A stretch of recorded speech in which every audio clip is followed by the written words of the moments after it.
کبھی ایسا ہوتا ہے کہ مختلف قسم کی باتیں سننے کو ملتی ہیں، کبھی فون کے ذریعے، کبھی بائی فیس لوگوں سے ملاقات ہوتی ہے، تو ایسے حالات سنتے ہیں کہ یوں سمجھیں کلیجہ منہ کو آ جاتا ہے کہ ہم لوگ انسان بھی ہیں یا انسانی شکل کے اندر درندے ہیں۔ ڈھانچہ تو ہمارا، باڈی ہماری انسانوں والی ہے، 2 ٹانگوں والے ہیں، لیکن کیا ہمارے اندر وہ انسانیت ہے جس کی وجہ سے ہمیں انسان کہا جا رہا ہے؟ اب مثال کے طور پر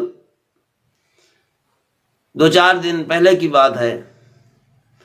کہ ایک آدمی نے بتایا کہ میری بیٹی کے جو سسرال ہیں ان میں سے تذکرہ خاص طور پر ساس صاحبہ کا، اس کا رویہ کچھ عجیب سا ہی ہے۔ تفصیل پوچھنے پر بتانے لگے، ایک تو یہ ہے کہ ہمیں اجازت نہیں ہے کہ ہم اپنی مرضی سے اپنی بیٹی سے فون پہ بات کر سکیں یا وہ ہم سے بات کر سکے۔ جب تک ساس صاحبہ اس کو اجازت نہیں دیں گی اس وقت تک بات کرنے کی اجازت نہیں ہے،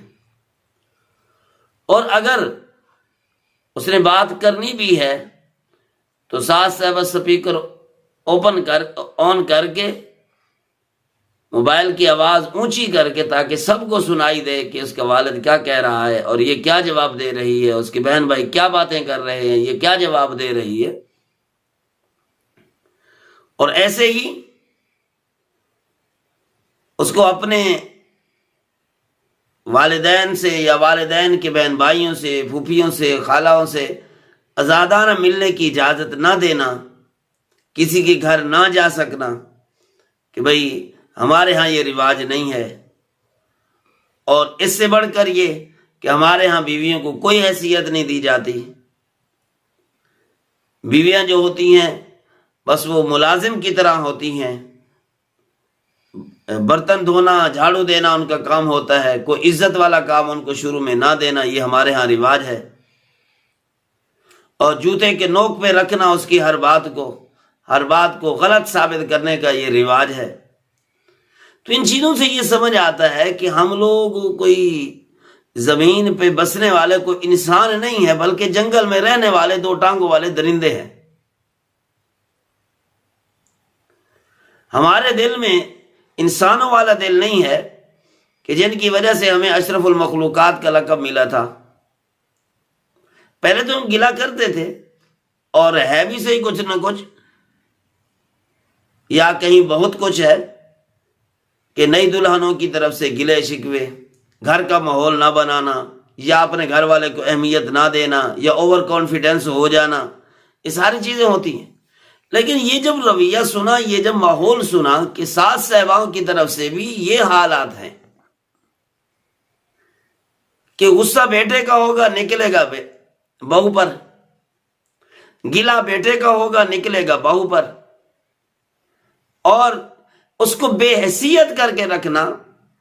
اس کو ذلیل و خوار کر کے رکھنا،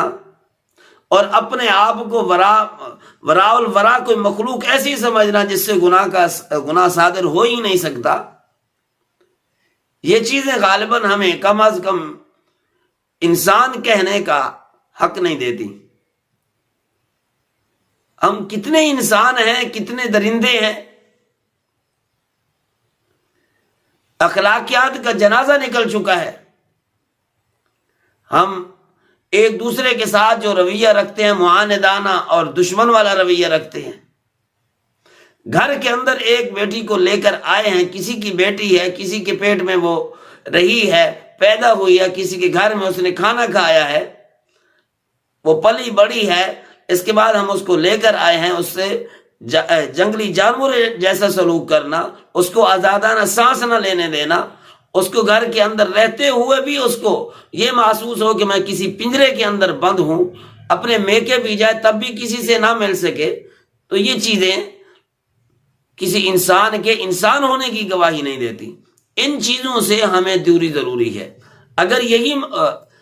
خلق اور اخلاق اپنانا ہے تو کم از کم اسی سٹیج پہ اپنی بیٹی کو سمجھ لیں، اپنی بہن کو سمجھ لے وہ ساس صاحبہ کہ اگر میری بیٹی اسی سٹیج پر ہو، اسی ماحول کے اندر وہ پلے بڑھے، یا ایسا ماحول اس کو سسرال کے اندر میسر ہو، یا ہماری بیٹی اسی جگہ پہ جائے، ایسے گھر میں جائے، بہن ایسے گھر میں جائے، یا اس کے اپنے سسرال اس طریقے سے بدل جائیں، تو اس کا کیا رویہ ہوگا، کیا سوچے گی وہ؟ تو اللہ کے لیے انسان کے ڈھانچے میں انسانیت اپنانی چاہیے، انسان بننا چاہیے، مردوں کو بھی اور عورتوں کے بھی۔ ساس صاحبہ دنیا کی مخلوق ہے، کہیں پہ وہ چڑیل والا ماحول نہ اپنائے، وہ جنگلی درندہ نہیں ہے، اللہ نے اس کو انسان بنایا ہے، انسانوں میں رہنے کے لیے وہ آئی ہے۔ اور اسی طرح کسی کی بیٹی کو لے کر آئے ہیں، بہو بنا کے لے کر آئے ہیں، نکاح کر کے اس کو لے کے آئے ہیں، تو پھر اس کو بھی انسان سمجھے۔ جانور بھی اپنے بچوں کو محبت کی نظر سے دیکھتے ہیں، ان کو دودھ پلاتے ہیں، ان کی خوراک کا خیال کرتے ہیں، لیکن ایک یہ کہ ہر وقت معاندانہ رویہ، ہر وقت مخالفت، ہر اچھے کام سے بھی وہ